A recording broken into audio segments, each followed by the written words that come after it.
Information without action is just expensive entertainment, but information with rapid implementation becomes an unstoppable competitive weapon. The companies that win aren't the smartest. They're the fastest at turning feedback into improvements. Are you collecting data or collecting dust? Research reveals that organizations implementing feedback within 72 hours achieve higher rates of success than those who analyze indefinitely. Your ability to learn and adapt in real time isn't just a nice skill, it's a primary survival mechanism for today's market. Businesses that hoard feedback instead of acting lose $127 per customer per month on average. In optimization opportunities while feedback responses, competitors can capture that value while you're losing it. Every day you sit on valuable data without implementing changes, you're endlessly paying your competition to get better and faster than you. The speed of learning determines the speed of earning. In many ways, we have a tendency to take all of the data we have for granted.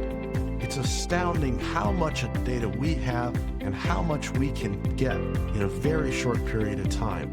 And sometimes we get data overload, so we don't understand how important that is. In many ways, what we've seen is that all of this data that we've created, all of the customer feedback, we are not taking in, but putting to the side, using it as KPIs to identify how well we're doing, but not using it in a way that we can make ourselves better, or taking too long to do that. The rapid way we can get information now in social media as well as the online space gives us a unique opportunity to continue to tweak the ideas, the information, or the possibilities. Now, a lot of the information came from various other sources, but we're not using it in a way that works best for us. So, for example, we're getting thousands of bits of feedback and information about our social media posts. How quickly are you reintegrating that information into what you're building?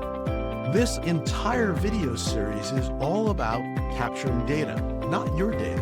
Actually, how each one of these platforms interact and work. There's hundreds of little tweaks that are being done in this. Therefore, I'm not worried about how many people are watching. I appreciate you watching and I appreciate your feedback and comments, but also we're testing all sorts of things. We're testing how scripts work and how AI works and how short-term interaction works. What seems to be the best interest? How is the algorithms changing over time and how are the algorithms interacting? All of these are really powerful things that don't necessarily always pop up. But I've also got some longer term strategies on this where I'm trying to get data over a longer period of time. I've committed to doing 105 of these videos, and sometimes it's really tough to get it done.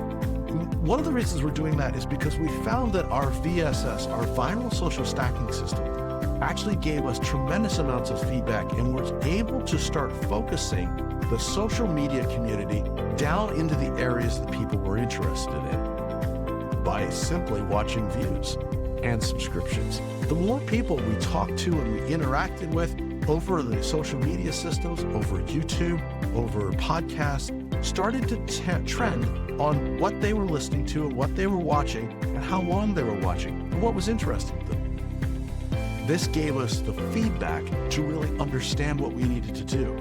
Now, not only did we get that feedback, but we got other feedback, and some of this is really kind of fun. And I've talked about this in several videos, but one of the reasons there's a background back here is because it gives us the ability to be able to shoot this anywhere. And I'll do a video on that and explaining that. But I'm kind of known for a blank, boring background. One of the reasons I do that is when we were working with one of my clients who was marketing a book. And this individual was standing in a kitchen talking about something. And we noticed that the YouTube comments all of a sudden started talking about, why does this individual prefer a GE opposed to a Whirlpool stove? And we realized that they'd missed the whole point. They weren't listening to them, they were watching what was behind it. So we automatically moved into this blank screen. So if you work with me, I'm going to really encourage you to have a blank screen. And I'm happy to talk to you about that. And if you'd like to know more, put a comment in the comments below. and we'll develop a complete video on that theory and what we list. What was the interesting part and what data we got was a completely separate client who started out using a blank white screen, started talking, did really well, started expanding, started getting really good feedback. And one of the things we track is subscriptions per month. And one day he got bored of the white background and had someone come in, and his wife set up this deep background with flickering candles and lovely light, and kind of like more of a library setting than just kind of a stark white background, which was great, except for one thing. Subscriptions dropped. Viewership dropped. Not just by a little, by almost 30%. And why do you say that? Because people got used to seeing him in one way, got used to seeing him in one format. When they saw a video that wasn't the white background, they didn't know, and they probably didn't look at it. Now, I've always encouraged you to do hard things and continue to expand, and you can do that by getting better at the process and getting better at your information, getting better with connecting with your people. But sometimes the data tells us to stay the same way. So you'll notice that all the time I've got a blue background, no matter where I am in the world. And therefore it allows me to continue to provide you information, and it eliminates one variable. So the VSS process taught us that we needed to really keep consistency. By the way, the guy who was doing that and the subscriptions dropped, went right back to a white background, subscriptions popped right back up. Couldn't be clearer what data that is. And we were able to move that within 2.5 weeks. So we moved from one to the other and back again, showing that that data was powerful. Imagine what you could do if you start tracking and watching all the interesting data that you have right at your fingertips. Write it what your interactions are, how many times you're talking to your customers, what are your customers. I always know that there's a specific number of people I need to talk to before I get a yes. So I'm always excited about getting those because I know I'm getting closer. That data, that information, if we can move that faster into implementation, it works better for us. So what areas are you concerned about in your business, and what data do you have with it? What I'd love you to do is take a look at that and say, wow, I could really use this here. Or let me find out what data I have and look at it carefully, because you may find out that you're doing something and can implement something very simple, very quickly, and see if it changes.